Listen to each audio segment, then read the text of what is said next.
That's a wonderful story. One of the things that actually I'm interested in, and you and I have talked about this off camera, is that technology is everywhere in professional employees' lives these days, and kids in school, and it's just all over the place.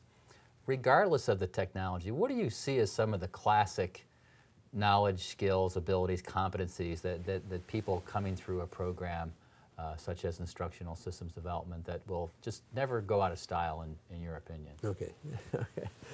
Very basic thing. Being able to analyze a situation, analyze a need, design plans to respond to that need, and then develop the necessary support materials to fulfill that design, and then to implement your plan. And give it after you've implemented it, then stand back and evaluate to assess how well things have been done and how well it matches the need that we have. And it's called the basic ISD model, which is to analyze, design, develop, implement, and assess. That's classic. I would agree with that. I think Thanks for asking the question. I hadn't found a chance to say that. Now, I was curious, you've taught a lot of students over the years. Are there any stories about students that stick out in your mind that might be just interesting or funny to you or demonstrate a point or just fun to talk about? There's a student who has become a friend, okay? I won't name his name, but has become a friend over the years. He graduated, but it wasn't all so simple initially. I can remember when sitting down with him as he started to apply and saying, look, you don't qualify point-wise in terms of being admitted to this program, and I'm just considering taking a risk and letting you in, or actually as them saying I couldn't just let him in. I had to meet with our admission committee and to support his admission. And I was saying, look, I'm going to stick my neck out for you, but you better not let me down. You know what? That was one of the strongest students we had. He didn't have the points, but he had background. It turned out that he was a fantastic student and has become a very successful training person in the field.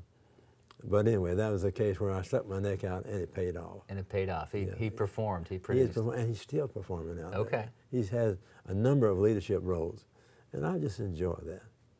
Well, we have, and I think it was the same case when you were directing the program, a number of students that they've been out of undergraduate school for quite a while, then they decide to go back to school to graduate, and of course things are different because they've been out of school and they wonder if they can do it, and they wonder if this is the right thing to do, and I wonder if you can talk a little bit about your experience with students like that.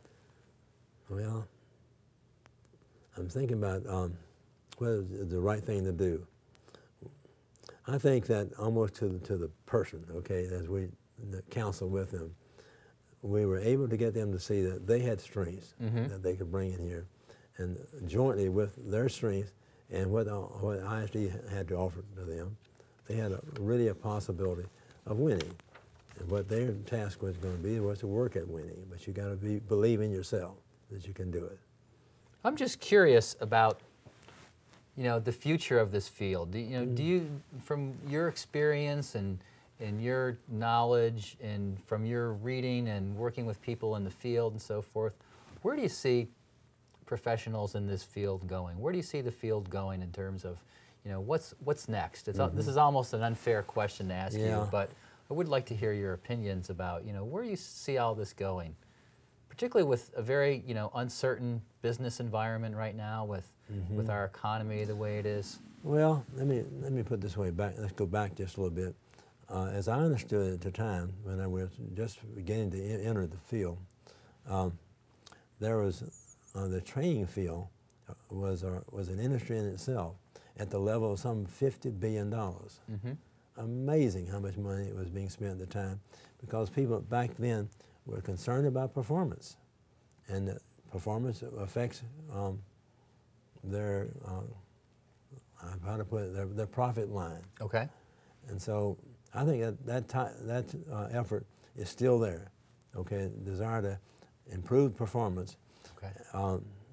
But being very careful that you're focusing on what the need is and not just being able to use some particular media and what have you. So I think this demand for improvement is going to still be there, but we have a problem with jobs out there. What I've noticed over time is that as they improved, the employees improved, the profits were there, but then it became that situation where they didn't need, they could let employees go because they had improved the process. Okay. So all of a sudden it becomes a backhand slap. Oh, okay. That's interesting. You've improved it, you got the skills up and you got to improve it, but what has happened is that meant you didn't need certain people on employees, and you lose those jobs. So you got to ask yourself the question, in particular, right now, with a lack of jobs, just where should we be going? And I'm not sure, okay, about where we should be going. But you got to look at this situation. We've always said we won't improve performance. I still think you want to say that. I just don't know that how quickly we're going to be able to move out of this job problem we've got right now. Right. So I think there's going to be a pause, okay, in terms of how much training is going to be needed from one perspective. But then there's stand back and look at it. You've got, what, thousands of people without work out there. Sure. And they need work. And you got to ask yourself the question, okay, how are you going to generate jobs in this situation? Well, first of all, if you find an area where they're needed for new employees, you got a lot of training got to be done. So you really, from one's perspective, training, improving performance hurt you. Now it's going to be a situation where there's a lot of men and women out there who are going to need to be retrained. And here we are. So I expect probably the program you have here now, or we have here now, is going to grow. Okay.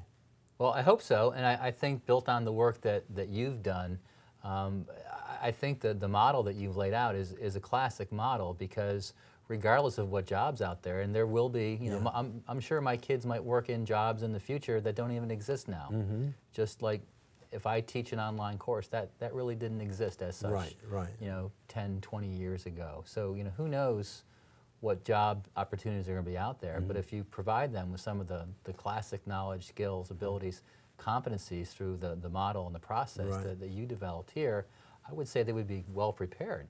I would think so, okay. And the need to train these people is going to continue for a period of time. It really is. If within a decade we can get this shortage of jobs situation clear, it'd be great. So we all face the same problem. Okay. Dr. Cook, you had a fabulous career here at UMBC, and I personally am interested in just hearing about how you knew it was time to move on. You know, what were the things that were going through your mind, your experiences, what was happening, what was your motivation again to say, okay, I'm going to do something different now? Well, I've always believed when you're at the top of your field, stop. Okay. In other words, know when it's time to stop. That's where I was in 1992. I was ready to stop. I'd done a lot of things I wanted to do. Okay. And I thought it was time. But I still had some articles I had to read, had to write. And I did. I wrote those articles. But what's really stopped I retired, okay? And then there was I'd already made a commitment to make a presentation at a conference in Chicago, I believe it was. And my wife and I were on the way to they would call it, no, I'll tell you, it was in Detroit, that's where it was. Okay. we were on the way to Detroit to be at this conference where I had a full day of presentation. And as we came out of the hotel, she stumbled and fell on the steps, concrete steps, and crushed her kneecap. Oh. And we had to make the decision, what are we going to do? Well, in Morgantown, West Virginia, the hospital there told me the person who would do the operation is very good with hands. I said, what? Yes, he's very good with hands. I said, thank you, but no thank you. So we came back to Columbia. Fortunately, I had a large car that she could sit back in the back seat. But my problem was I could not go do this this workshop. We call it workshop. Okay. And that was a real problem. Okay. I knew then that I had to stop. Okay. Because it was going to take about a year for her to recover from that. So that was an additional reason for stopping. And of course, I had to write all the people who were scheduled to be part of the workshop. One of them was particularly from Australia, and just to write them and explain to them what had happened. And you know, I got letters back saying thank you for letting them know that they thought that I made the right decision along that line. But anyway, that was enough to stop it. Okay. So, and she's doing well.